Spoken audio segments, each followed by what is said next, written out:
Good morning, everyone. Howie here. Welcome to the show. Got exciting. I got this thing laid out today. Like this. I'm starting to learn in my. You might not be able to tell, but in my old age, I'm learning how to plan things out a little better. So today, I got a little more structure. So I'm happy. Just we're gonna go on a little journey here, and it's gonna be fun. All right. So listen. First thing I want to do on my screen, we got a nice painting from the Met of the Pantheon, right, in Greece. And it's just a great reminder of what happens to empires and great civilizations if they don't appreciate what they have. So the theme today is we're going to go into politics, and we're going to go into economics and all that good stuff. But always from the climbing up high and looking out, what we really see right now is gratitude. Okay. So gratitude is really what I think we need to put our finger on here.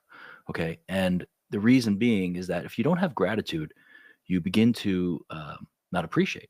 Okay. And if you don't appreciate, well, then guess what happens? You lose what you have. Okay. So the American experiment that really began in Europe, right, with the great thinkers that led to our founding fathers taking in these thoughts, combining them in their own way in a specific time and place, and have the great American experiment and American exceptionalism, and the greatest country that's ever existed on the face of the earth. But there have been other great ones. Okay, great civilizations. And when you don't appreciate, when you take for granted, your freedom, in our case, or the Constitution, then things begin to crumble, and you end up. So I think it's always good. Take a look at that painting, right? It's always good to look at it and say, hey, you know what? That's what we could. That could be the Capitol building, all right? That's where we can end up. So let me get rid of that, okay? And what we're going to do is we're going to go into a really nice article on DOGE, Department of Government Efficiency. Now, there's so much going on with this entire issue, correct? I mean, we have, of course, we have Elon Musk and Vivek Ramaswamy and Trump, who are really instrumental in the Trump re-election, if you will. And, him asking them to come in and create a 2-year plan. It's kind of ironic, right? You don't usually think of cutting government by adding a institution, right? But it's not an institution.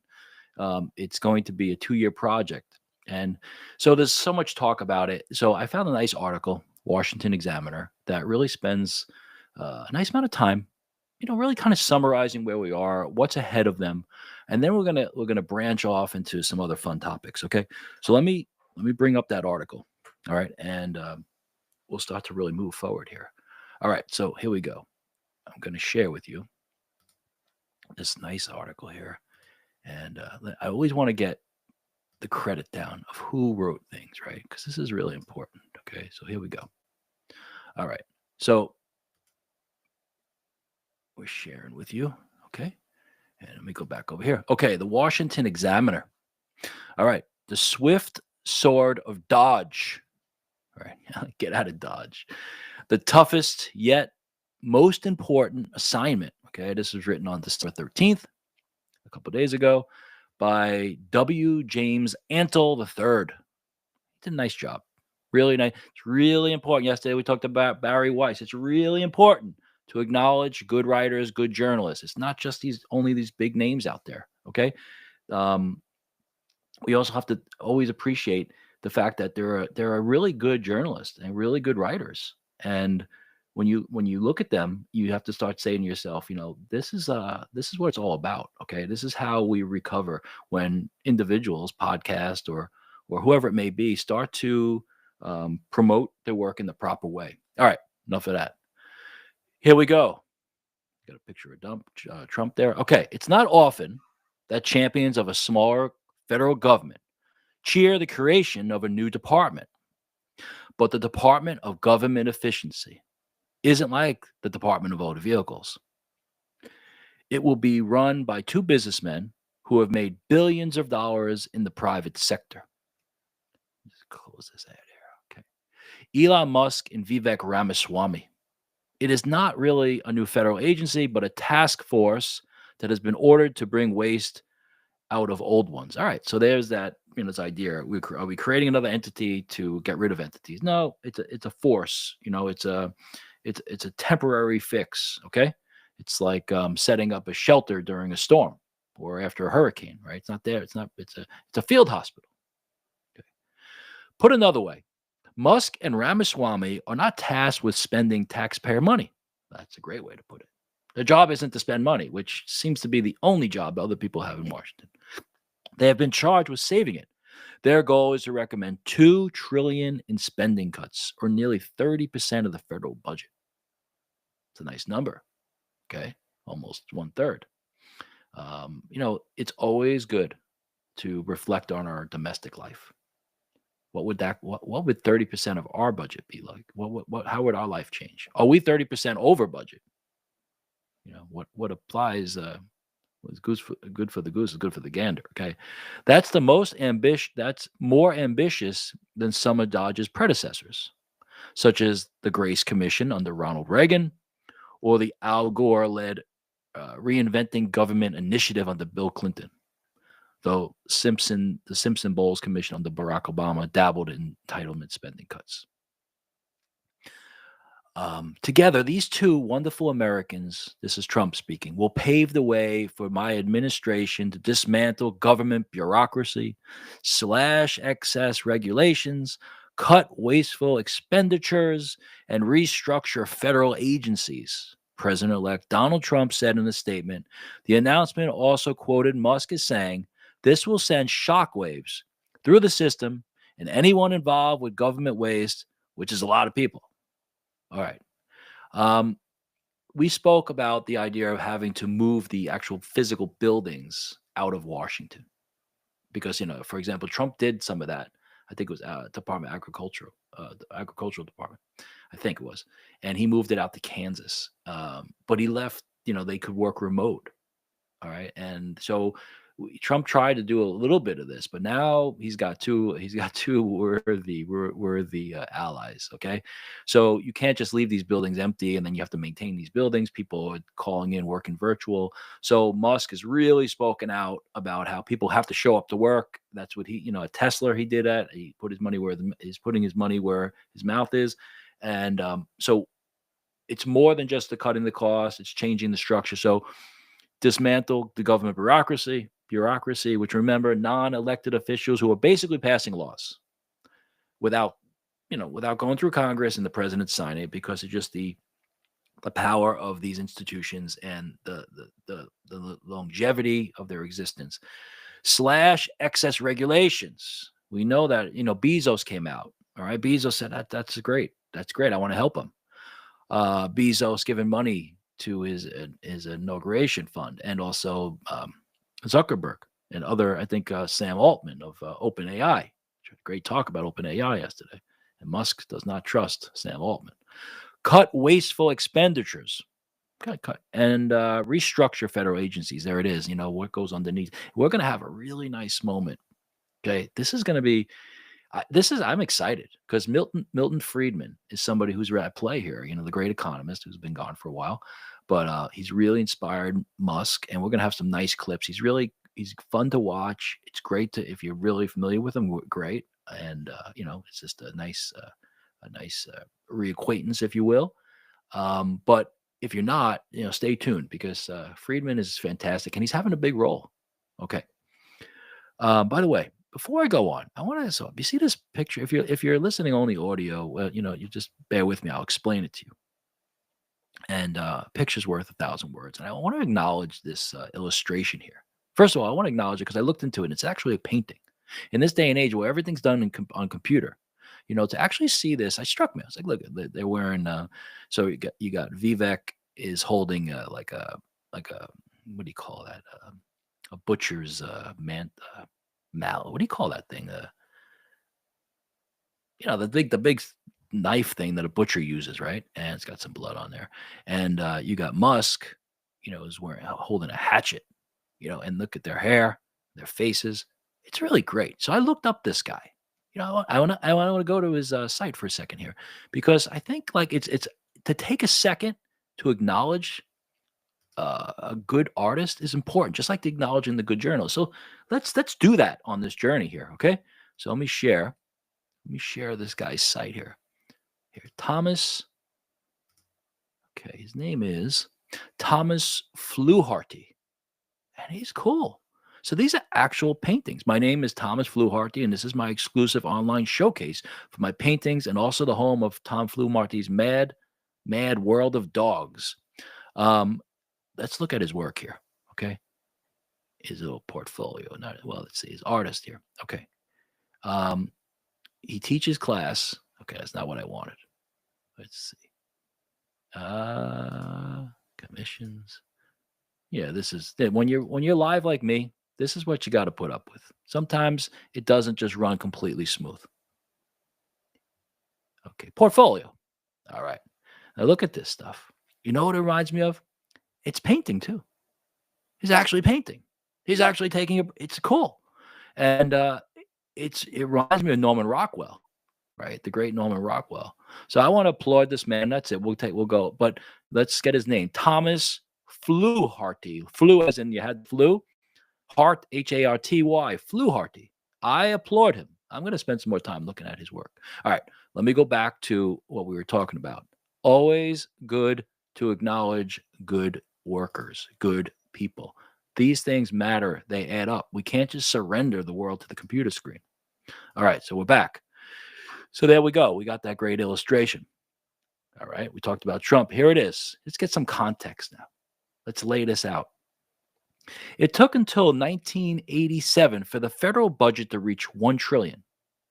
So I know numbers on podcasts or radio are, sometimes you lose people. But let's look at these, just a few simple numbers to put everything in context. So, right, from the 1700s to 1987, it took that many years, about 100 years, for the federal budget to reach $1 trillion. The federal government has already spent more than $1.25 trillion in fiscal year 2025, which began in October. Fiscal year 2025 began 2 months ago, a month and a half ago. And it's already at $1.25 trillion. In the previous fiscal year, Washington spent $6.75 trillion.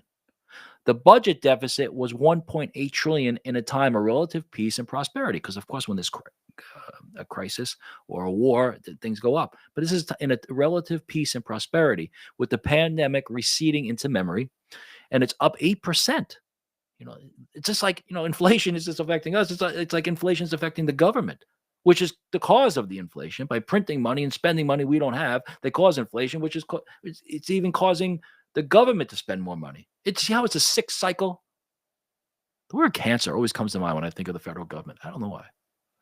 The national debt now exceeds $36 trillion. And there's other liabilities that we have that you could add to that. So just to put this all, I was just going to say this, and then the author wrote it. You see, I'm like right in tune with this guy. To put this in perspective, all these figures are much higher than they were during the anti-deficit third-party candidacies of Ross Perot. Remember Ross? Ross got Clinton elected. He got like 19% of the popular vote. I don't think he got any electoral college. Oh, we should get rid of electoral college. No, that's the way it is. George Bush, the elder. I call him George Bush the elder because I like to live in like Renaissance and medieval times and speak this way. George Bush the elder ran a terrible campaign. He was arrogant. He just assumed he's going to win. And this nobody from Arkansas, Bill Clinton, who's that guy, right? But then Ross Perot comes around, takes 19% of the vote. There you go. See you later, Bush. All right. In the 90s, what gave rise to the Tea Party movement in the 2000s? Remember the Tea Party movement? Right? There was a crazy element of the Tea Party, like dressing up in the outfits. I didn't really get that part. And it's kind of like who's the senator from Pennsylvania wearing the sweatshirt in the Senate? Or Zelensky always wear that shirt? I don't know, something about the wrong attire. I mean, I'm open. You could be casual. You can, you have personality, but there's something about just like silly or sloppy that bothers me. I don't know. What about you? Bother you?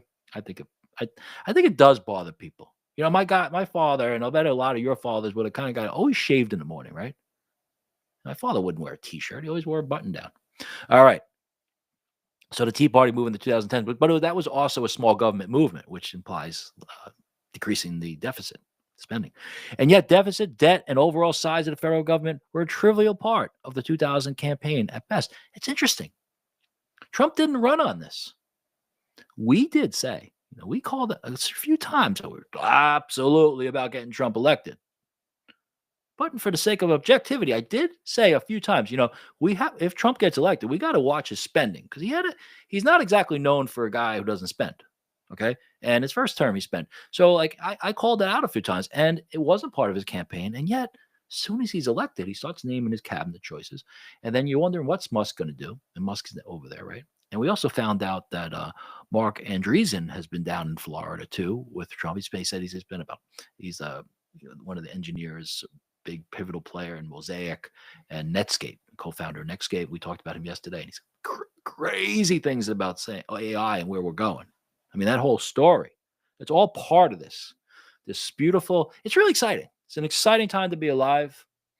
I'm excited about doing the show. I'm glad that you're with me here, because I think that, let me check here. All right. Just making sure that we got everything going because I don't want to, imagine I'm doing this whole thing and it's not being sent. Just talking to myself. The one good thing about that is that my wife still is spared. The best part of this podcast, and I digress, but it's important, is that my wife doesn't have to listen to me. She has to listen to all this all the time. She's the happiest woman in the world. She's like, when they said, you want to do the podcast? And we talked about it. And I said, yeah. I was approached. It wasn't my idea. And I was like, yeah, let's do it. She was like, yeah, honey, I think that's a great idea. My daughter too. But now they get to listen to the podcast I play. They're like, Dad, come on, turn it off. Anyway, keep me focused here. Gotta have fun though, right? If you don't have fun, what's the point? Too serious all the time. All right, here we go. So it wasn't part of Trump's campaign, but it's become huge. So he takes Ramaswamy, he takes Musk, he puts them together. He says, hey, because we weren't sure what they would talk. It was talk about Vivek, having position, maybe taking Vance's Senate spot in Ohio. But no, he appoints them to this position. Okay. Swimming in this vast ocean. I'm back to the text because I'm getting in.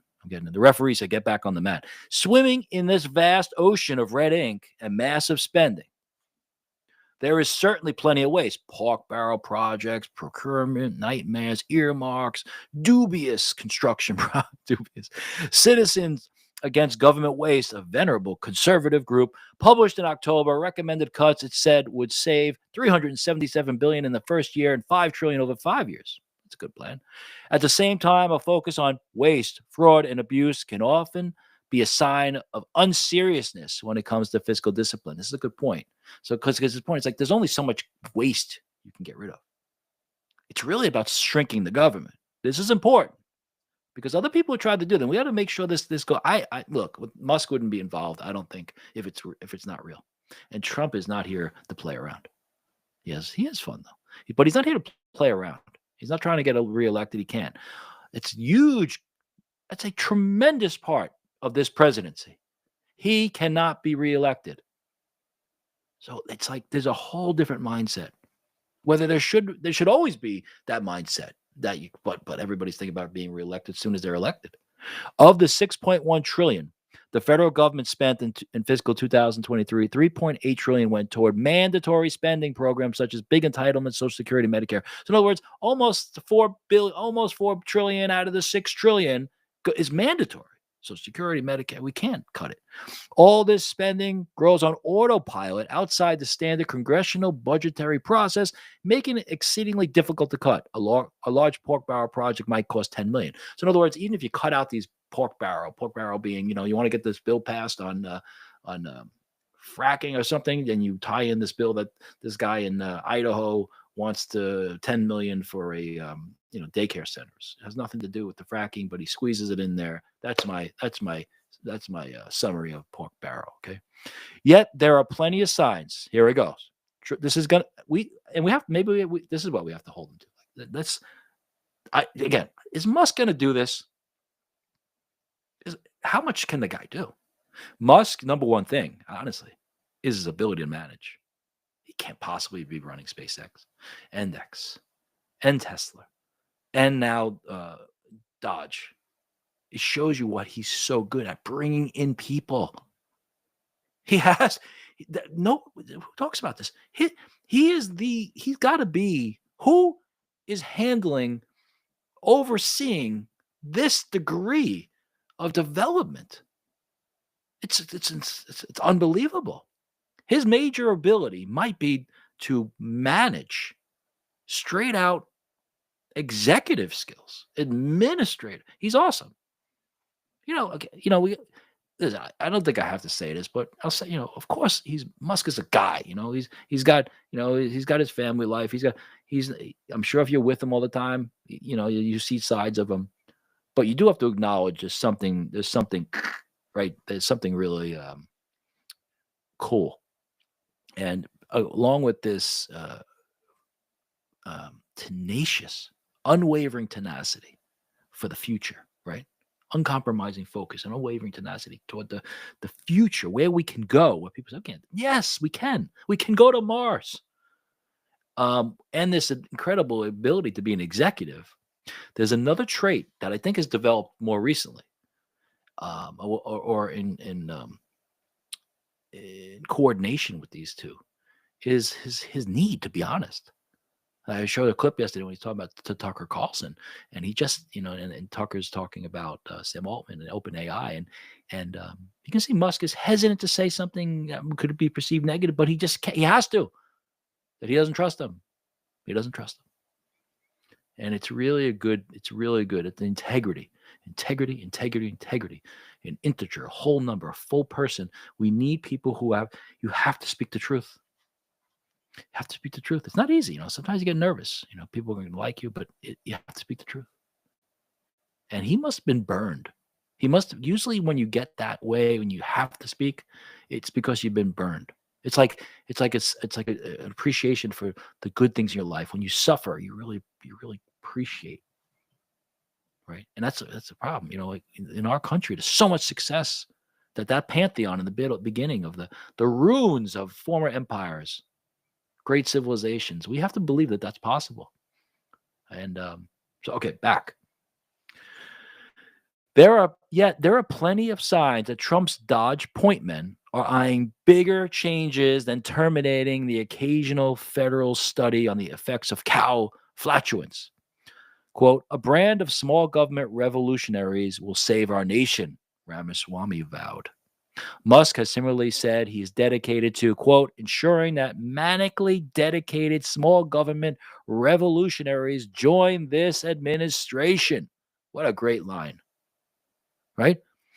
Ensuring that manically dedicated small government revolutionaries join this administration. There it is. He needs people to do it. He can't do it himself.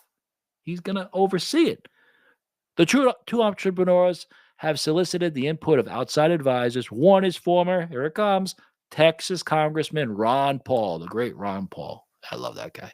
A strikingly libertarian Republican who served 12 terms in the House, 24 years. Twice sought the GOP presidential nomination and won millions of primary votes and was the 1988 Libertarian nominee for president. Paul would drastically shrink the size and scope of the federal government. Paul, who is also the father of a senior senator from Kentucky, kept a sign on his desk in his Capitol Hill office. Ready? Listen to this black. Don't steal. The government hates competition. Wow. So when we talk about Milton Friedman, you're going to see, this idea of cutting cost, and he was a huge force, Ron Paul. He really was, and he's a guy. He changed the environment, and maybe at the time, some people saw him as a little kooky, but he cost Bush the election. Okay. Though widely seen as a Trump imitator, Ramaswamy arguably ran the most libertarian campaign for the 2024 Republican presidential nomination. He proposed deleting entire federal agencies and subjecting federal workers to mass layoffs. So this is good. Ramaswamy kind of gets, second seat here to Musk because everybody knows Musk. And Ramaswamy is a tremendous entrepreneur on his own. And he was seen as this. I kind of think that's fair. That he seemed like he was copying Trump's persona or verbal style. But he has been on this about deleting entire federal. That's accurate. And Milton Friedman has this great. We're going to show this clip where he goes through and he says, "Well, what can we get rid of? What agencies in the United States can we get rid of?" The reality is the advisor class from the DC swamp has convinced Republican. This is Ramaswamy speaking. The reality is the advisor class from DC swamp has convinced Republican presidents from Reagan to Trump that they can recognize the federal government. Excuse me, let me start over. The reality is the advisor class from DC swamp has convinced Republican presidents from Reagan to Trump that they can't reorganize the federal government. There we go. Or lay off large numbers of federal employees without congressional permission or within federal regulations. Ramaswamy told NBC News ahead of a speech to the Trump-aligned American First Policy Institute in Washington, D.C. last year. He said the swamp advisor class view of what a Republican president can do to cut the legal workforce is wrong. Okay, so Ramaswamy is just saying, look, this has just been the presumption. The presumption is that you can't cut costs, and they're wrong. Musk, a former Democrat, is a more recent convert to techno-libertarianism. It's a good word. I think that's libertarianism, techno, and that's like that. This Mark Andreessen, right? He said he went into that meeting yesterday. Mark Andreessen, the tech guy I mentioned, went into a meeting with the government about AI, and then came out and said, he had to support Trump, had to, like an imperative. Okay, so these people are being, the tech people who really are very much on the edge of civilization. They're really the ones who are seeing where we're going. It causes some kind of prophetic view because they're so in that world, and that's the AI is moving. We're going, guys. That's where we're going.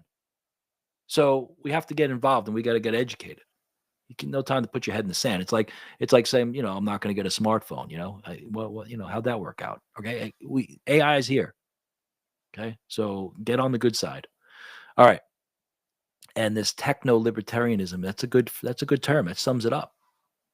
It's about freedom. It's about freedom. He has been sharing videos of the legendary free market economist Milton Friedman calling for the abolition of multiple cabinet level federal agency. Milton Friedman was the best. Musk posted on X, the social media website known as Twitter, until he bought it. All right, so there we go. All right, you know what we should do? Let's play some Friedman, okay? Because we're let me see here. Let me see. Okay, so yeah, let's do that. We can finish this article in a little bit because they talk about some of the obstacles. But I think now that we've talked about where they're going, some of the obstacles we'll talk about in a second. But this Milton Friedman, I've been talking about him since the beginning, and now Musk has just introduced him in that quote. So let's bring up some Friedman here. All right, so the first thing I'm going to play for you is a 4-minute. It's about 4-minute clip, and Friedman is one of the most important economists of the 20th century. Okay, and he's a free market hero. Okay, capitalist, and he was very against government spending. Okay, and this clip is he's being interviewed and he's being asked what government agencies should we keep. So let me stop sharing here. Okay. And let me share my screen again and bring up the great Milton Friedman. Okay. All right. And okay, let me full screen. All right. and we'll play this. All right, here we go. Take a listen. 14 is a lot for television, so I want to just go right down the list quickly and have you give me a thumbs up or thumbs down. Keep them or abolish them. Department of Agriculture. Abolish. Gone. Department of Commerce. Abolish. Gone. Department of Defense. Keep. Keep it. Department of Education. Abolish. Gone. Energy. Abolish.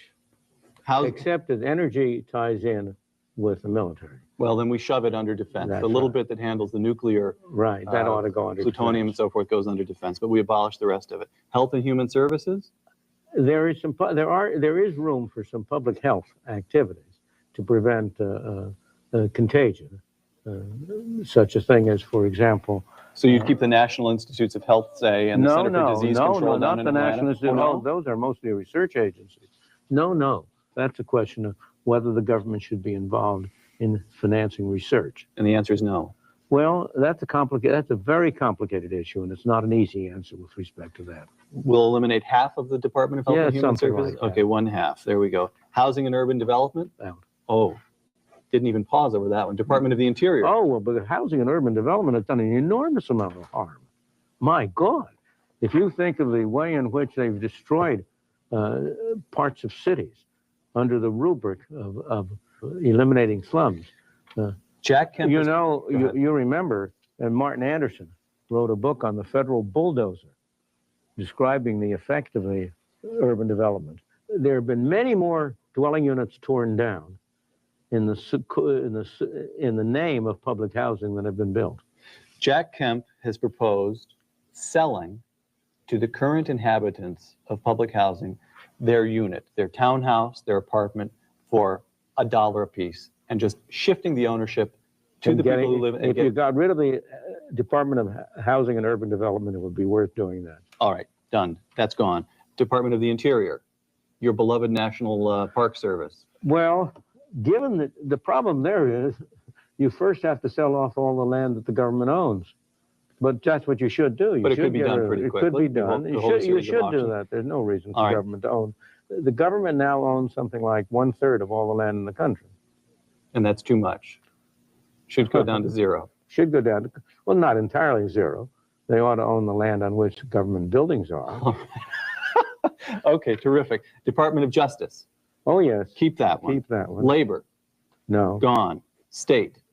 Keep. Keep it. Transportation. Gone. Gone. The Treasury. You have to keep it to collect taxes. All right, collect taxes through the Treasury. Veterans Affairs.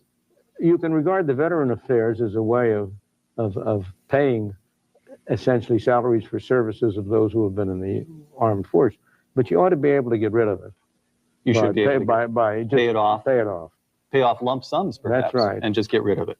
Okay, Milton Friedman, if you are made dictator for one day, the next day the American government... No, I don't want to be made dictator. You wouldn't? I don't believe in dictators. Okay. I believe we want to bring about change by the agreement of the citizens. I don't believe in arbitrary rule. Let me put it this way then. If we can't persuade the public that it's desirable to do these things, we have no right to impose them, even if we had the power to do it. All right. From 14 departments down to basic fundamental functions. What are its fundamental functions? Preserve the peace, defend the country. All right. Provide a mechanism whereby individuals can adjudicate their disputes. That's the Justice Department. Protect individuals from being coerced by other individuals. The police function. Right. And now, this is both the central government and the state and local governments. The police function is primarily local and central. Right.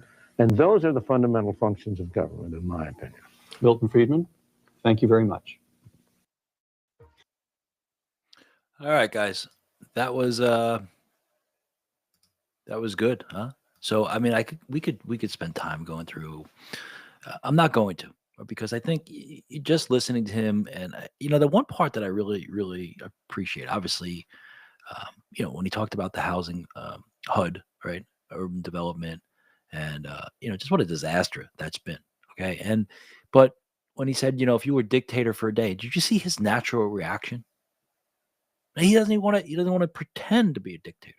Okay, it's more that he's and he said, even if we can't convince people, if we can't convince them, then we shouldn't do it. There it is. Okay, the small government isn't just some kind of fetish. It's it's coming from what? It's coming from, first of all, from his perspective, because he believes that free markets are affected, right? And free markets are the way to best promote prosperity and freedom around the world. Okay, but from a broader standpoint than just economics is freedom. It's about freedom. And the bigger the government, the less freedom we have. And so when he's, pretend you're a dictator, what would you do? No, I'm not going to pretend I'm a dictator. This is not what this is about. Okay. I want to convince people. And if we don't, and this is where you can see Musk, you can see the influence. And we're going to show what Musk thinks of him in a second, that, you need open dialogue and a forum to convince people. And if not, well, then the people get it, and you get the pantheon, you get the runes, you get tourists visiting what was once a great civilization. And it goes back to the beginning of my conversation about gratitude. And that's and how do we instill gratitude, right? We instill gratitude by knowing who we are. This all comes back down to self-knowledge and being still and confident in who you are. And that takes a degree of humility and sitting down and where have I come from? What journey have my ancestors taken? And it doesn't have to be a geographical journey, but a spiritual journey, a economic journey, could be geographic. And where am I right now? And how much do I have? And why do I have it? And so if we don't teach this, again, here it comes. Back to education. If we don't teach our children about civics and the Constitution and proper history and religion, whether you're religious or not, like I brought up the other day, you have to study scripture because it's a literary work, if nothing else. All right. So he's just fantastic. Okay, we're gonna go into his bio in a second, but let me pull this up. Okay, so that was Friedman. Then I'm gonna pull up quickly. This is just to show what Musk, where is Musk getting some of his inspiration? And clearly he's getting inspiration from Friedman there. Let me see. So here's a Twitter post, Elon Musk. Okay? To paraphrase Milton Friedman, the worst results come from people spending other people's money, okay, on a different group of other people. That is the government. Think about that, right? The worst results come from people, one group of people, spending a different group of people's money on a different group of other people. Okay. You take my money, some guy takes my money and then spends it on a third party. Or a third party's money is taken from that guy and spent on me. Or I take the money from that guy and I spend it on him. Those are the worst results. And that's because it's against, it's like mandating. I have this expression called mandating compassion. People like to say, "Oh, conservatives or fiscal conservatives are cold-hearted." They don't care about. No, it's about spending your own money. In theory, in philosophy, it's good to use extreme examples. And an extreme example, in order to flush things out. For example, is that true? If you're against the government spending money to help people, are you cold-hearted? Let me ask you a question. Let's say you spend 80% of your income. You live on 20% after taxes. You have your 100,000, and you spend 20,000 to live on. You live on 20,000. You live really simple, and you give away $80,000. You give away 80% of your take home to random people, whoever you want. It could be all to the fire department. I don't know. Whoever you want. Are you cold-hearted? But you're completely against the government spending $1 of your tax money on another person in the sense of charity. No, so that flushes it out. There's two separate principles here. There's one of wanting to help others and give to others, right? And then there's the idea that you can spend your own money, okay? And this is a good one to take with you, okay? To when people bring this up, it's like, no, guys, I think we should be more charitable. It's just that the individual should decide where the money goes. It's like immigration. I think we should increase immigration. Oh, you're seal the ball. You're against immigration. We're immigration. No, increase immigration, but make it legal. So there's a great professor I knew, Paul Salonga, and he used to say you have to dismantle a cannon. You know, when somebody's just bombarding you with like these kind of you're cold-hearted, you know, they're not arguing the situation, they're not talking about the circumstances, they're just kind of stuck in this bombastic approach. You know, you're cold-hearted, or you're anti-immigrant, right? You're a xenophobe. No, and you dismantle their cannon. They can't fire the cannon at you if you take it apart. And if you take apart this idea, well, how can I be against immigration if I want to increase immigration? It makes them stop and either acknowledge that you're talking about the process of immigration being legal or illegal and how it's done and who gets to come in, talking about the process, not whether you're for or against it. And the same with assistance to others. You know, you can give to whoever you want to give. Okay, so these are the kind of I'm hesitant here with my words, because I want to emphasize that I think the number one thing that I want to achieve here are these moments, and there may be the choppy moments where it's not as articulate, but because it's real, because if we can achieve this, if we can get people to stop critical thinking, to use critical thinking and stop to think and say, you know, I need to break these things down and dismantle the cannons. And then we can start dialogue. And what's exciting is you can have dialogue and you can build bridges. RFK's in the news today, right? So, you know, we're going to see how that unfolds. The next part I want to show you is also from Musk, and it's a little video. Okay, so here's Musk, and it's on Instagram. Let me share it. Okay, and tell me if this sounds like he's listened to Friedman. Why am I doing this? We need to know where people are, what their motivations are. Right? If you're going to watch an interview, who's interviewing them? Like yesterday, we talked to Barry Weiss, great journalist.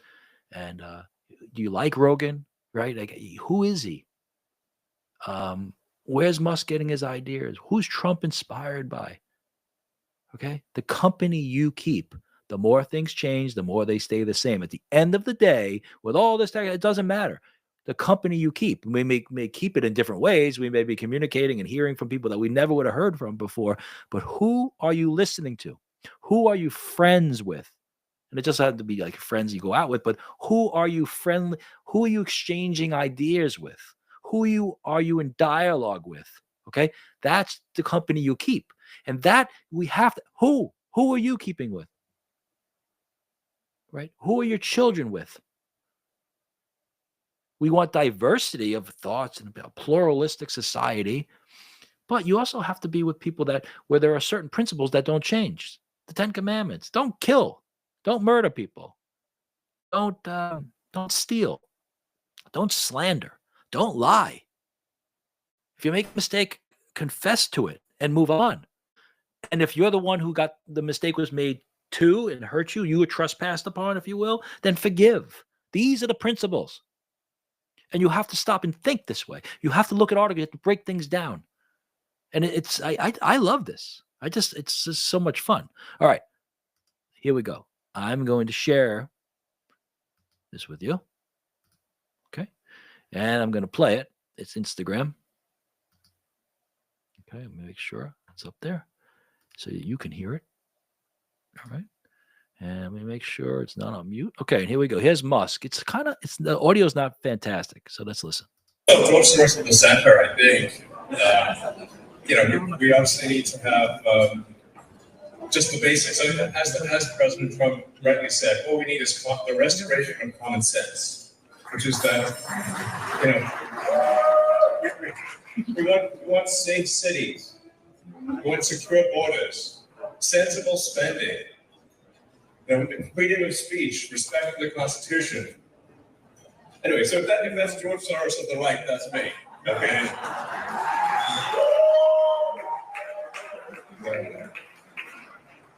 But currently, I call myself George Soros of the.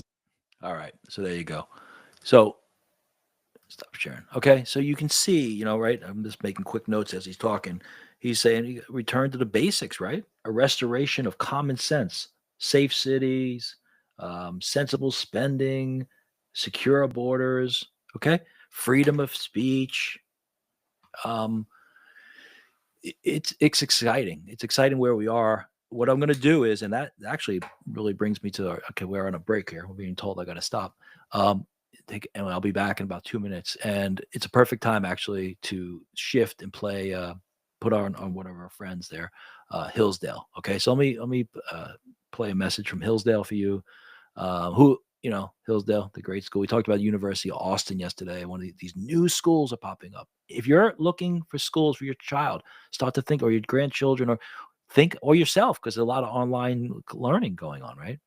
Like the whole virtual world of learning is really exciting.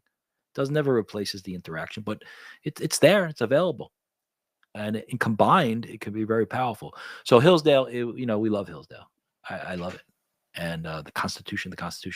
So let me play one of their ads for you, and enjoy it. It's actually it's actually quite beautifully done. Okay, so here we go. We, the people of the United States. We've moved so far away from the Constitution that in many ways we don't even recognize it. In order to form a more We think that we're becoming more advanced by abandoning the Constitution and adopting something like an administrative state. But what we're in fact doing is becoming more primitive. We are regressing. The founders were trying to create a regime of liberty, which would be the greatest possible private scope of freedom, while at the same time being based upon the basic moral principles of the natural law and natural rights. Your rights of life and liberty and pursuit of happiness. These are rights that you have because you are a human being. They're not rights that you have because government decides to give them to you. The idea then for just government, and the only reason you would consent to government, is because government secures those rights. The people who make the laws are people too. How do we know they won't make them in their own interest?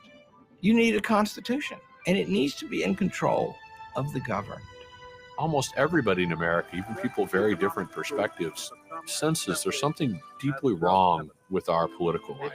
Recovery of the earlier constitutional understanding, I believe it's useful to help guide us, but at the very least, we have to understand it in order to know what relation should we have to that today. The Constitution is in the service of a larger set of principles, and that when we abandon those principles, not only do we have a different understanding of rights, but we also abandon constitutionalism. I'm Kevin Porteous. I'm Thomas West. I'm RJ Pastrito. I'm John Grant. This is Constitution 101. Let's begin.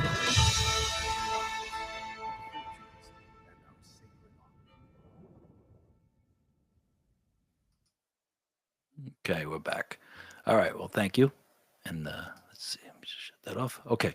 So what we're gonna do, let me I'm gonna go a little bit into onto our Real Clear Politics page here. Okay. So let's take a look on what's going on in the news today. And we'll share that. And then we're gonna we'll go around, find something, and share. I like this part. This kind of the completely not rehearsed part of the show. All right, so here we go. December 17th. Make sure you guys can see it. You're good, okay? And all right, so we got the 17th. Kennedy hits Capitol Hill. I'm gonna go right to that. Okay, so over to the right here. Okay, and make sure everything's okay, good. The technology is incredible. Okay. All right. So, no, thank you here. Okay. And man, so many ads. They got to make money. The Washington Times. Okay. Oh boy, here we go again. Okay. Kennedy storms weary Senate with wave of public support for Make America Healthy Again movement. Okay. Here we go. It's time for Kennedy. You know, I love talking about Kennedy, and sometimes we've been waiting, been waiting for this. Everything's kind of subsided, and then we knew this moment would come, and it's time for him to. It's this might be the main battle here. Okay, Kennedy storms weary Senate with wave of public support for Make America Healthy Again. All right, Maha for MAGA, Make America Great Again. We're joking about Meta, right? Maha, Meta, MAGA. Okay, there he is. Robert F. Kennedy. Senate Republicans will be under intense public pressure. This is interesting, right? To approve President Trump's nominee for Health and Human Services, Robert F. Kennedy Jr., whose vaccine skepticism and crusade to overhaul the nation's public wellness regime have turned him into a populist health hero backed by many in the Republican base. So this is how it works. Some people are against like this populist movement. They use the word populist like in some negative connotation, right? So, about people, what the people want. What's the people want? That's what the people want. Kennedy's speech when he said why he was leaving the Democratic Party, why he was going to suspend his campaign, and why he was going to endorse Trump and join Trump was a great moment, and I'll continue to say that. And people were moved by it, and I think it really helped Trump get elected. And now the people want him there. So is that? I mean, there's constant. The elite ruling class despise Americans. They just don't like people that are average, normal people that actually can have a heartfelt. The guy spoke. They listened. They said, "Hey, maybe there's something here. Let's try this different way." Trump's welcoming him in. Yeah, maybe not everything Kennedy said in the past is it doesn't mean he's going to get everything he wants, but maybe a different set of eyes, a different posture, a different perspective. We've seen the diabetes numbers and the pre-diabetes numbers for children. The autism rates. It's unbelievable. Autism, it's terrifying, especially with the boys. All right. Mr. Kennedy will meet with 25 senators this week to discuss his nomination. The Department of Health and Human Services position will put him in charge of the nation's public health programs and policies, including Medicaid, Medicare, and the National Institutes of Health. Wow. According to an AP NORC poll, I don't know what that is. I know AP. He is among the most popular of Mr. Trump's cabinet nominees among Republican voters. 6 in 10 support his nomination. Among Republican lawmakers, he may be the most divisive choice and is poised to set Senate Republicans' loyalty to test the Senate Republicans' loyalty to the president-elect. Here it comes. This will be, Trump's going to stay by him. I'd be very surprised if he doesn't. Many senators in both parties won't commit to confirming Mr. Kennedy, a former environmental lawyer who quit his independent bid for president to endorse Trump. Senators voiced concerns about Mr. Kennedy's skepticism of vaccines, particularly the COVID-19 shot and childhood immunizations.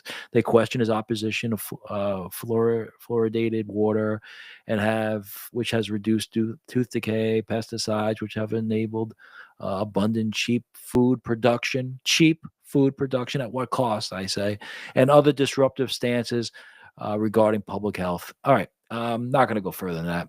Just got to watch this one. And this is what the thought I have for the day on this is that even if there are issues where he's not right or he's one-sided, aren't there other issues that have been too one-sided on the other side? Yeah, cheap food, but pesticides. So maybe we need to look at that. Maybe the autism, and what about the seed oils? There's so many things. Can't go into it all. But follow this And you know what? Most importantly, make your house healthy again, right? Make America healthy again. Make your house healthy again, right? Let's all do it. Let's all like be conscious. Like we've been talking about seed oils, and my wife, we've been looking. It's like can't get away from it. It's amazing. I love potato chips. I try to find a potato chip that doesn't have a seed oil. Tough. All right, let's go back to a real clear. Trump plans to fire federal employees not returning to office. I got to open that one too. That's interesting. This is it. This is connected with DOGE. You got to go to work. Was it any surprise? We talked about Georgetown, the exact name of the part of Georgetown University, but it's their school for public policy where they train future diplomats. And we did a story right after the election, and people liked it. I liked it. It was fun but scary, about how graduate students would be in cookies and milk and Legos and all the coloring books and stuff. The whole pathetic future diplomats. I mean, they're the ones going to be negotiating the hard situation. They're going to be they're going in on after the situation where they're supposed to have cool heads, and they're getting Legos and cookies and milk. And they don't. And Harvard, let's cancel classes. Kids will be so upset that Trump won. Not going into the whole thing again. I go do it, but can you ever emphasize that enough? That we need our kids to be tougher. I mean, suck it up. Go to school. Go to work. Do your job. Stop complaining. President Trump vows to fire federal employees who don't return to the office. This is by Riley Beggin of the USA Today. Here we go. Look at this video here. This lady. I don't know. I'm not. It's funny when you look at things. I don't know what they're saying because it's muted, but they just look like the employees who are complaining. They just have that look on their face. All right, Washington. President-elect Donald Trump said on Monday that he plans to fire any federal employees who don't physically return to their offices once his new administration begins, and pledged to challenge in court a Biden-era agreement allowing for remote work. Dun, dun, dun. Quote, if people don't come back to work, come back into the office, they're going to be dismissed, Trump said during a press conference at Mar-a-Lago, his private club and personal residence. Quote, somebody in the Biden administration gave a 5-year waiver. 5 years. 5 years. Hey, you know what? Take 5 years. Dial it in. They're going to be, you remember that expression, dialing it in? I mean, it literally meant you weren't doing your job. Dial it in. 5-year waiver. So for 5 years, people don't have to come back into the office. It's ridiculous. I agree, Trump. It was like a gift to a union, and we're obviously going to be in court to stop it. The Social Security Administration and more than 40,000 workers represented by the American Federation of Government Employees Union reached a deal earlier this month that would allow most of those employees to continue working remotely 2 to 5 days a week. That's crazy. That's crazy, man. I'm sorry. And there's some clips. I don't have them on hand right now, but Musk talking about how essential it is for Tesla to be there. He thinks it's a moral issue. That's a Musk point. It's moral. It's like, you can't sweep this. The street sweeper has to show up because his job entails that. And you say, well, if I'm in office work, I don't have to. But it's not about the have to. It's that he is, and you should. It's moral. Ending remote work across the U.S. government is likely to be a recommendation. Here we go. From Elon Musk and Vivek Ramaswamy. See how it's all tied together? The power of the Hain show. Vivek Ramaswamy's initiative to cut government spending, dubbed the Department of Government Efficiency. Musk has long been critical of working from home, which he has called morally wrong. I haven't read this. I didn't read it. I was talking to you about it, but I didn't read this article. There it is. Around half of the country's 2.3 million federal employees work fully in person. Half. So 1.15. Over 1 million employees don't work fully in person, while the other half are eligible for remote work, according to the Office of Management. About 10% are fully remote. All right. That's it for that article. So here we go. These are the battles. And where do you stand on that? I don't know. We'll see. Okay, Real Clear Politics. Let's keep going down here. Ukraine says it killed senior Russian general in Moscow bombing. Wow, that's Stephanopoulos. You see that Stephanopoulos and ABC had to pay Trump for defamation, huh? Stephanopoulos said he what was the exact? He said that he referred to Trump as being a rapist, that he was guilty of rape. Not the case, and it cost him. He's given $16 million. ABC. I don't know exactly how the money's broken down, but ABC and Stephanopoulos, whether he's personally liable for any of it, I'm not sure. All right, but you can't go into detail on everything because some of it's just not that important. Ackman, remember we talked about Ackman, and he's really on this pardon things. He really doesn't think people should be pardoned without a crime, specific crime being known. Okay, editorials. You can't always smear who you want. That's it. That's it. This is going to be about. Actually, this is the George Stephanopoulos. I like tip. Okay, you can't always smear who you want. So let's open this up. Boy, oh boy, oh boy, they really love to put these ads on here. All right. A credibility collapse, an existential threat force legacy media to recalibrate and correct course. This is important. All right. Let me make it bigger for my old eyes. Beautiful technology. Okay. On Inauguration Day 2017, the Washington Post ran a front page stunner. Quote, the campaign to impeach President Trump has begun. At the moment the new commander-in-chief was sworn in, a campaign to build public support for his impeachment went live. The headline was marked by 2.5 months of bickering after Hillary Clinton barely conceded the Russia hoax was developing wings in the background. In the first 22 days of the new Trump administration, Michael Flynn, Trump's choice to be his national security advisor, resigned because he had friendly conversation with the Russian ambassador in the United States, and he lied about them to the FBI. It was not unusual for America to be friendly with Russia. President George W. Bush and President Putin met at least 28 times during his presidency. The interactions included formal summits, bilateral meetings.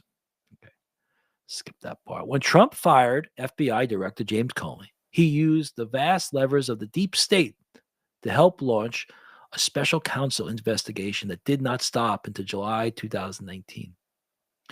The Mueller report found nothing wrong, but wily California Senator Adam Schiff was waiting to pounce, this time about Ukraine, and trigger the first impeachment. Isn't it ironic about Ukraine and Hunter receiving money? It's just the irony. You really have to watch when people accuse somebody of something, and how often they're actually guilty of what they're accusing the other person. Through every day of the first Trump presidency, the media followed along with unprecedented negative coverage. The Pew Center Research Center published a significant study in October 2017. The coverage of Trump was more negative compared to that of his predecessors. About 62% of the stories were negative compared to 20% for Obama, 28% for George Bush, 28% for Bill Clinton during the same period. Only 5% of stories about Trump were positive. That's amazing. All right. Let's get down here where they have to talk about this. This is where Trump is told that he let's see if we find it here. Yeah, that's a long op-ed here, huh? Okay. The media has a crucial role to play during the next 4 years and must act as a legitimate watchdog for the American voter. For years, Fox News' selling theme was "We report, you decide." The legacy media is beginning to embrace his vision. At least that is our hope. So that's the punchline there. Okay. And with the ABC settlement and the George Stephanopoulos, you're seeing that there's been a price for them to pay. And of course, the Washington Post, I think they lost 75 million last year. Okay, and Bezos all of a sudden is friendly with Trump. Let's see what else. Editorials. The Federal Reserve should wait before cutting again. Not going to talk about that. Let's see. And then now, this is one of my favorite parts. Look at, by the way, Biden's approval rating, 39.6%. Okay. Post-election polling suggests reason for Harris' loss. Trump is back. Let's keep going. I don't see anything. McConnell's sad final act. Let's see what this is. McConnell's sad final act. Okay. Somebody recently sent me a picture of Mitch McConnell the day after the election, being pushed through an airport in a wheelchair. It's sad. The guy's really should have gone a while ago. He's physically not well. At the time, McConnell remained Senate Minority Leader. While he technically still holds that office, the Kentucky Republican has ceded power to John Thune, who was elected leader by his GOP peers in mid-November. The image went viral this week in MAGA circles after Trump loyalists were provoked by a new interview in which McConnell attacked the America First movement. Despite stepping down weeks ago, McConnell still commands deference in the upper chamber, a source has told me. That could pose a serious threat to the foreign policy agenda of President-elect Donald Trump, which is precisely what McConnell is now trying to signal. By the way, it's important to get her name. I didn't read Emily Jashinsky. Okay. All right. So, but health remains the senator's biggest challenge. Just this week, McConnell fell again in the Capitol. I mean, it's sad. That part, yeah, of course, you don't see anybody falling. According to his office, he suffered minor injuries to his face and wrist, while photographs showed significant bruising. It has been reported for over a year that he's occasionally relied on a wheelchair to get around, though few, if any, pictures previously circulated. The year before, the senator was hospitalized for concussion and appeared to be publicly freeze on at least 2 occasions. But he still has tremendous power. Cult of personality power and technical power through appropriations and rules, they added. He's not slinking back into the Borg by any means. All right. It's now on Thune, the source argued, to prove he's not McConnell's puppet. A senior GOP aide in the Senate shared similar sentiments, making careful note of McConnell's moves over the last several weeks. McConnell has spent his first month of post-leader life publicly opposing Trump's America First foreign policy, working against his nominees behind the scenes and scolding Republicans that funded the war in Ukraine should be their top priority, they told me. This is interesting. What does this look like come January? There are glimmers of Thune adopting a less adversarial relationship with the incoming administration, the source explained, but it remains to be seen whether we'll see Senate GOP leadership in 2025 that reflects the priorities of the voters who returned Trump to the White House. As for the American public, McConnell, a historically unpopular figure, looks like merely another member of the country's sad gerontocity, clinging to power far too long. All right. So, in summary, right, it's important for us to stay in touch with the Senate, what's going on, and what John Thune does, and of course, it's up to us. It's up to us. Musk says, if they block Trump, it's time to get out in the primaries in 2 years and find somebody else. So, hopefully Thune is better than McConnell. McConnell has just been, it's hard, you want to kick him while he's down. But apart from his age and his physical ailments, which of course, on a human sense, it's, best to him in that sense. But as far as his political career, he's been terrible. He's just been terrible. He's been a bigger problem to Republicans than the Democrats, because at least the Democrats, are across the aisle. This guy has been blocking things and apparently, he's not done, so let's stay. Look, best of health, best of luck in your retirement. Goodbye. And John Thune, now we have to really watch what he's doing. All right. I think Rubio going to Secretary of State is a really nice move. Okay. Let's do one more thing. We'll look at the videos. And we're kind of running out of time here. But let's look at the videos here. Okay. Trump, my first term, everybody was fighting me. This time, everybody wants to be my friend. That's true. Hemingway, Trump is showing the Republican Party what it looks like to win. Yeah. Van Jones. Oh, this is good. Van Jones. Okay. Van Jones is being honest. Okay. Let's see how long this one is. Let's watch this. Van Jones is actually admitting, what's going on. He's actually saying, hey, guys, Trump's smarter than us. So let's listen to Van Jones. Van Jones talking to Chris Cizilla about the media's declining influence. Let's see what Van Jones has to say. I believe in this stuff. I'm a romantic idealist. And when you're wrong, Chris, when you make a mistake, when you hand the country over to who you said was a fascist, you can't then say, yeah, well, a good time was had by all. Tough race to win. No, you can't do that. Here's reality. That was a winnable race. It was a winnable race. How do I know? We were winning coming out of the convention. Yeah. It wasn't like the economy got worse after the convention. The economy got better after the convention. It wasn't like abortion access got better after the convention. It got worse or stayed the same. Nothing changed except coming out of that convention, we, first of all, didn't understand the electorate that we were dealing with. We let RFK get away, and we didn't challenge him on the... Hold on a second. See that? We let RFK get away. There you go. I mean, he's acknowledged that was a blunder. Also, I think what he's calling out, he said, you can't call him a fascist and it's the end of democracy. And then he gets elected and says, whatever, it's no big deal. It is a big deal. You said it's going to be the end of democracy. You said he's a fascist. You said he's Hitler. Now, oh, it's okay. No, so Van Jones is, you can't say these things and just say, oh, it's no big deal afterwards. So unless it was lies just to scare the voters. But this other thing, we let JFK get away. We let RFK get away. I agree. It sounds similar to what I've been saying. Let the crypto folks get away, and we didn't challenge them. We let the crypto folks get away. Keep going on the issues. We let the wrestling and those guys go, and we didn't recognize the threat. We thought it was look at Hulk Hogan tearing his shirt off. What about all of that was wrong. And now the cultural component of Dana White, UFC, Hulk Hogan, the masculine component of our culture. Trump got them all. He brought them all in. Dana White was huge. It's important. Musk, Dana White, right? I mean, it's important. And you know what, Van Jones, Van Jones is one of those guys. He's like Stephen Smith, right? He's like, you may fundamentally disagree with him on policy and positions and philosophy, but I think he's honest. He's honest. We get to the real problem. And all this is just a precursor. This is just a precursor. Here's the real problem. We woke up in a body bag on election day and didn't even know it.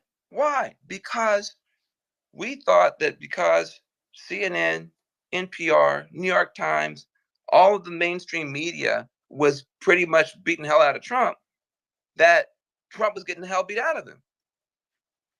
The mainstream media is actually now, by the numbers, the fringe. And the fringe, I know it, by the numbers, is now the mainstream. All right. So this is good too, right? That they woke up in a body bag, he said, okay? And they didn't know it. So they're so insulated from their media world that, because the mainstream media is beating up on Trump the whole time and Kamala's going to win, they actually thought she was going to win. Just like 2016, they didn't, in a sense, they didn't see it coming, or they just couldn't believe it. And because they're only told what they want to hear, they live in their own little world. So he's saying, look, and this is huge now. The percentage, it used to be that they could only listen to that world, that group, because that group was so strong. So even though they weren't getting the full story, they would get the result because the mainstream media percentage-wise was just enough. It was enough to control the narrative and then therefore control the voter. Now it's a smaller share than everything else combined. Most people are not getting their media from them anymore. It's the seesaw has gone down the other way, and he's acknowledging it. Now what do? Let's see. I know it. Tell me that we're the mainstream when, if I'm sitting next to Anderson Cooper, I'm talking to 1 million people, maybe 1.2 million. Down the road, if on Fox, we're talking to 3 million, maybe 3.2. And there's some Twitch streamer you've never heard of, talking to 14 million people. Totally agree. So totally agree. Hold on a second now. The fringe is now the mainstream, and the mainstream is now the fringe. We got beat on platforms I've never heard of: Twitch, Kick, Rumble, Roblox. All these platforms sound like symptoms of somebody in the hospital. Okay, Twitch, Kick, Rumble, what is it? And they and don't let me just say this now, because the problem you're going to have now is when Joe Rogan sits down with Donald Trump, 48 million people watch the YouTube of the podcast. The YouTube. We didn't have that many people watch the debate on CNN. So, guys, get out of my face. We had the wrong analysis. We didn't even have the conceptual framework to understand what's happening to us. That's right. You were playing a different game. I mean, basically. And if you can't start with that, if you don't know who Kai Cent is, then you don't get a chance to run politics in America. And how the hell? I know I keep asking. All right. I'm not really too interested in the other one because, you know, he's one of these guys who's just stuck in denial. But Van Jones is, you know, I think it's funny that he keeps grabbing his head like that. I mean, he's really beside himself. But it's honest. It's honest. You know, I talked about in sports, you want a good opponent. You know, a guy like Van Jones he's a good opponent because you know what? It's like the next day after the team got, you know, lost 12-0. You know, a good coach comes in and says, "Oh, we did great." No.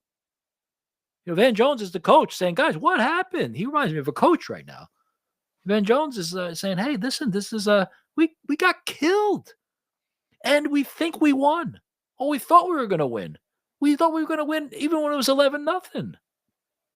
They're just completely blindsided because they and then after the game because their culture." He'll be calling Trump soon. You watch, because their I think what's happening in the Democratic Party, and it's good for the country in the long run. You may say, no, it's bad because we just want to win every election going forward forever. But like I said, you want a good opposition party. It just makes you better. Okay. But I think what you might have in the Democratic Party going forward, you're gonna have a big split.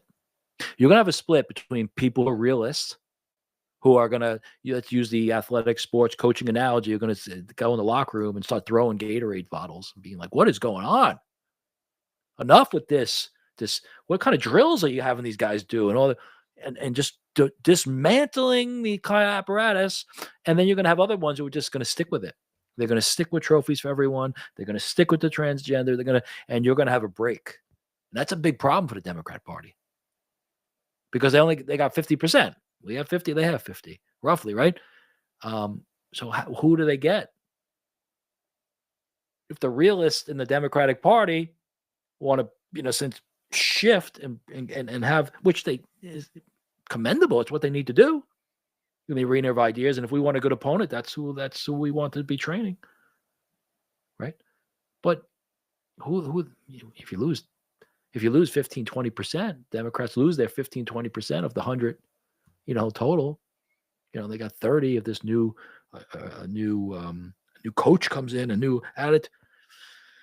You know, it might be a long journey. Look at that. I froze it right there with him putting his fingers on his head like that. I mean, it's that's the look.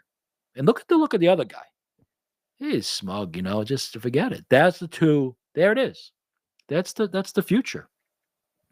The ones who are going to be stuck in denial, and then the Van Jones type. Good. That was good. All right, I'm going to go back. That was actually really nice, wasn't it? All right, you know what I'm going to do? I'm going to wrap up with one more. I'm going to do one more Milton Friedman because it's really nice. Okay, let me stop here. Let me stop sharing. So what we do? We got a little time left. So we're going to do Milton Friedman because I got one more, and it's a good one because it shows his personality. Okay, so the overall theme today is getting understanding what's going on with DOGE and seeing what the current politics are in the new, watching the Democrats, how they're reacting, and it all comes down to philosophy, right? And let's bring up this last Friedman clip here.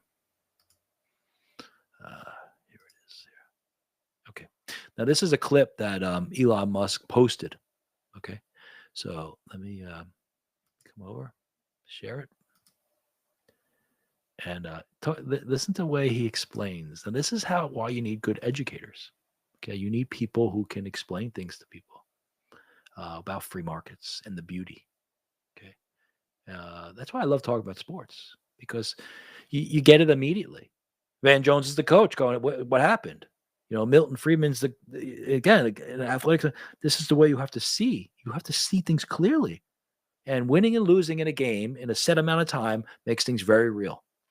And nobody dies. War and sports make things very real. Except war, of course, you have the horror of death, of young men and women dying. Whereas sports, you lose the game, but the lessons are so close. Okay. All right. So here we go. Let me share this. Okay. And make it full screen. Okay. So this is Elon Musk posted this video of Milton Friedman. Okay. Genius of capital markets and human behavior. Let's listen to it. It's only 2 minutes and see what he says. It's the way he teaches. This lead pencil. There's not a single person in the world who could make this pencil. Remarkable statement? Not at all.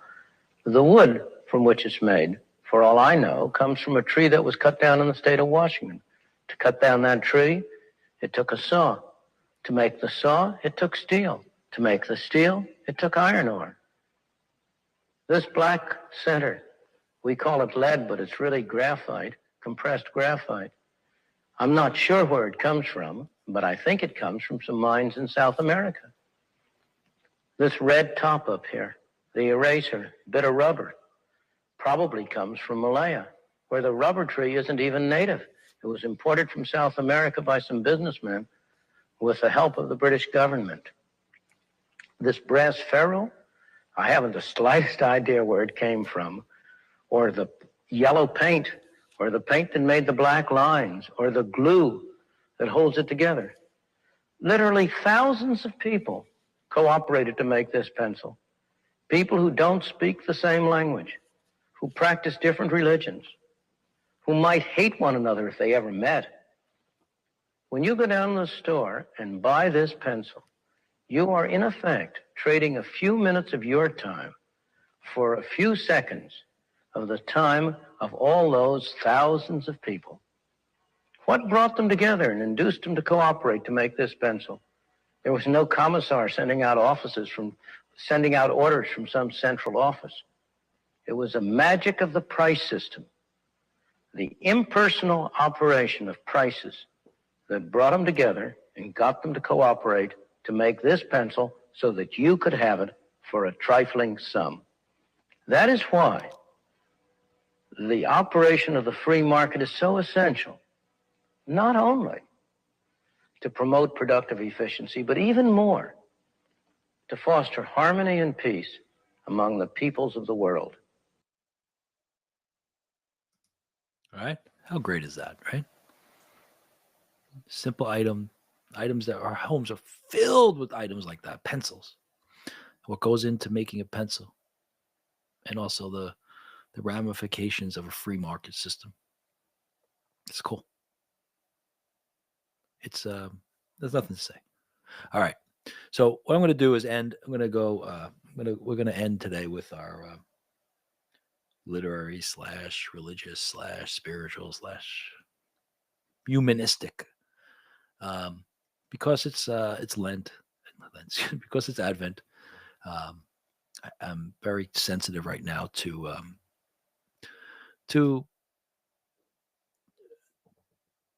the time that we need to spend preparing. And I love this idea of preparing and waiting. Okay, so I'm going to open up my breviary. I love this time in the show because it does set us, you start your day with prayer and you pray in the midday and then you move on. And as we approach noon, the high noon, right? Noon is a very interesting thing in terms of the spirit because shadows, right? Shadows are empty space, right? And a shadow between you and reality, right? There's a shadow. And, the closer we get to who we really self-acknowledge, more self-knowledge and the acknowledgement of our humility, right? That we're created by God and that He's ultimately in control. The better we are, the more at peace. So the longer if the bigger the shadow, the longer the shadow, the more the deception or the possibility of deception.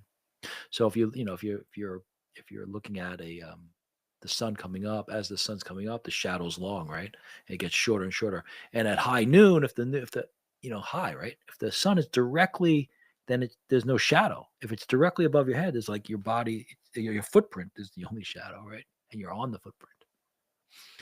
So high noon is a very powerful time of day. And then there's the afternoon, right? Where they used to say noonday demons, right? Where like from 12 to 3 was this time of where people would be tempted in a strange way. Like nighttime is always this idea of this tempting time because it's dark. But the noon, this time between 12 and 3 where Jesus hung on the cross, 12 to 3. And it's also a time where, you wake up with energy and noon. That a lot of times that's when you lose your day. You lose it in that period there. And if you think about it, high noon, right, the sun is no shadow, basically straight above you, and then the sun starts to come the other way, and the shadow begins to increase. Right? In the morning, there's a shadow, but it's decreasing as the sun's coming up. High noon, no shadow, comes back down, the shadow increases again until there's no shadow because the sun's set completely. I love these images. All right, so what I saw today in the breviary, in the Office of Readings, which is one of the great readings, and there's different readings every day, and there's one from the Bible, and then there's one from a spiritual writer, and usually they're quite they're from long ago. Today is one of my favorite excerpt from one of my favorite books in the world. Okay, and the book that is one of my favorites is The Imitation of Christ. Okay, and this excerpt is really powerful.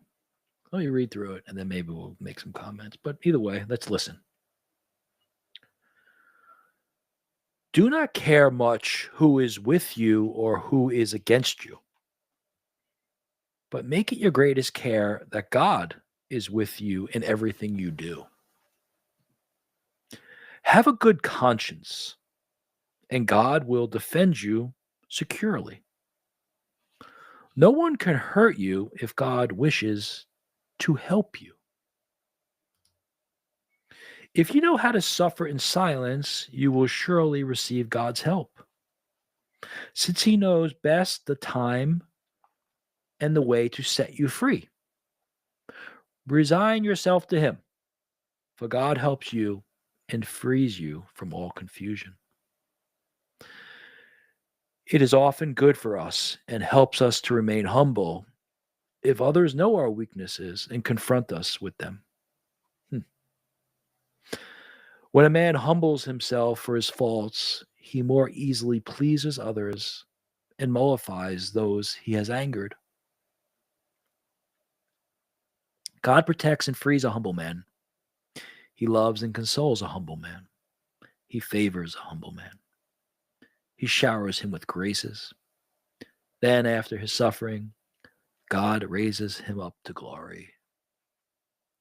He reveals his secrets to a humble man, and in his kindness, invitingly draws that man to himself. When a humble man is brought to confusion, he experiences peace, because he stands firm in God and not in this world. Do not think that you have made any progress unless you feel that you are the lowest of all men. Above all things, keep peace within yourself. Then you will be able to create peace among others. It is better to be peaceful than learned. The passionate man often thinks evil of a good man and easily believes the worst. A good and peaceful man turns all things to good. A man who lives at peace suspects no one, but a man who is tense and agitated by evil is troubled with all kinds of suspicions.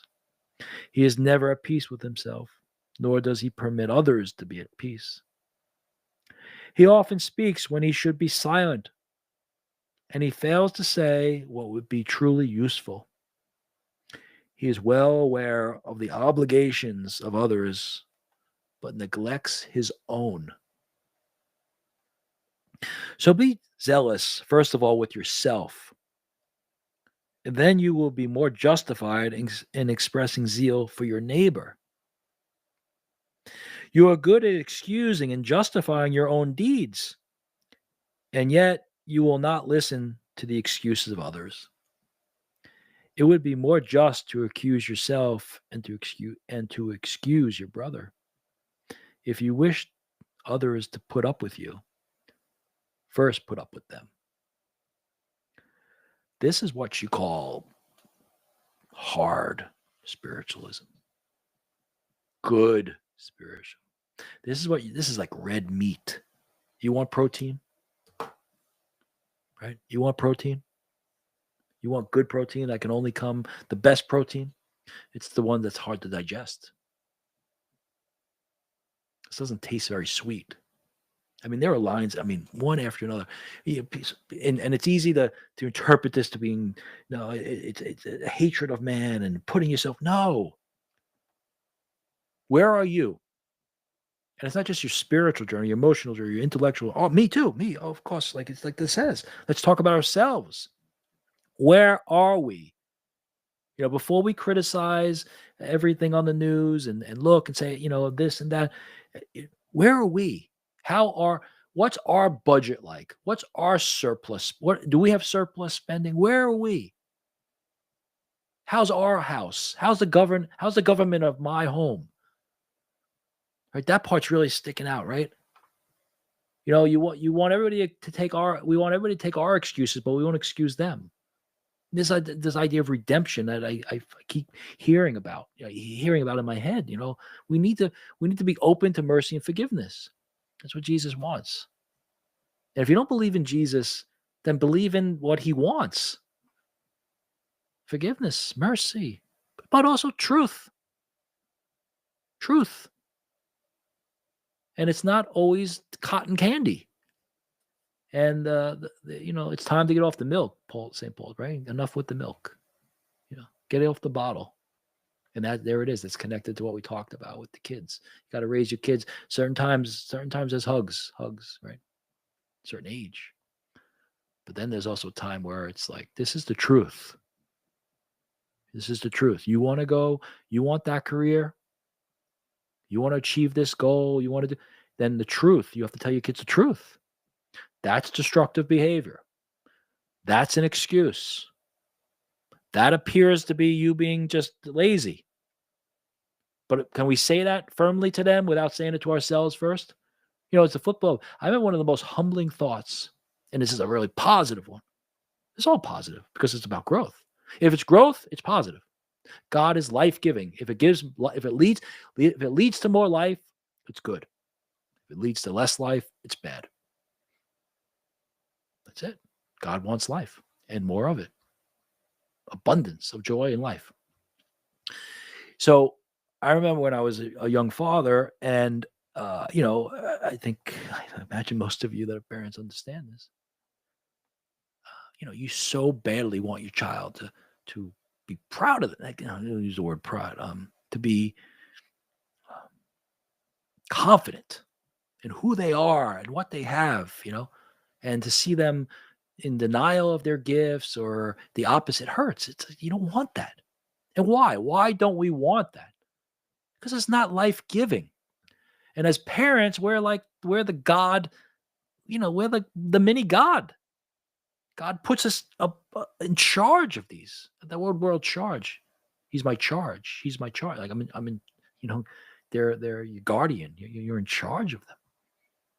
Right. So, when you think of that and you want so badly for them to grow in the garden, you want the flowers and you want the buds to open, and you want buds and you want the buds to open, and you want them to fully open, and you want them to not get eaten by beetles. And when you see a child doing the opposite, constricting and hiding and being, you feed them and give them nutrition. And I remember I was saying this, and I got so humbled because I realized if I want that badly for my children, then God wants it that badly for me. And I can't hide. And I can't deny the goodness in me. There is goodness. There's a dirty, rotten scoundrel part too, right? But like we can't get caught in the guilt and shame. If you're out there right now and you're caught up in guilt and shame from past actions, you gotta let them go. There's a thing about Saint Jerome, and he gave up everything, and he was gave up everything for God, and he said, and I think the story is, I don't know the details right, but an angel appears and they're representing God, and I gave you everything. What do you want from me? And he said, I want your sins. Do we hold on to that? Do we hold on to that degree of guilt and shame, and we almost like a possession? Well, God, we can't give it.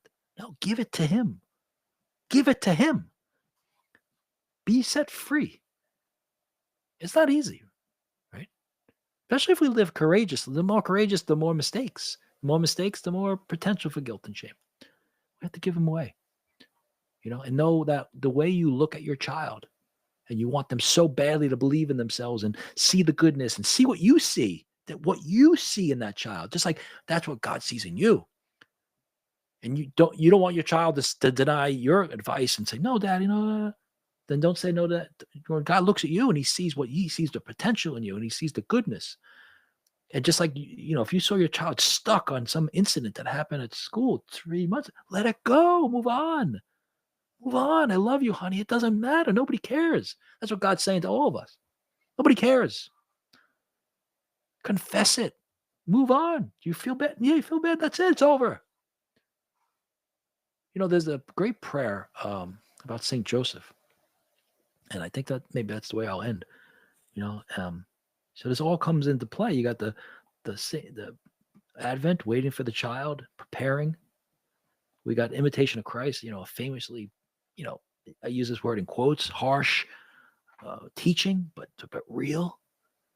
And then you have the reality of how you see your children and how God sees you that way. And we have to let go of our resentments and our sin and our anger and our guilt and all that, and start another new day, a new creation. By the way, that's the prayer for today. See how it's all right there. Let me open that back up. Because in the morning prayer today, Father of love, you made a new creation through Jesus Christ, your Son. A new creation. I'm a new creation. You're a new creation. Through Jesus Christ, your Son. May his coming free us from sin and renew his life within us. For he lives and reigns with you and the Holy Spirit, one God, forever and ever. Amen. And I'll finish with this prayer from St. Joseph. I learned it from Pope.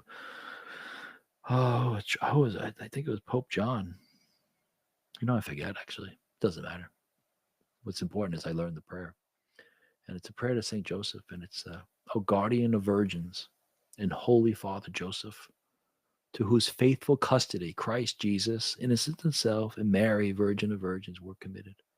I pray and beseech thee by these dear pledges, Jesus and Mary, that being preserved from all uncleanness, I may with spotless mind, pure heart, and chaste body ever serve Jesus and Mary most chastely all the days of my life.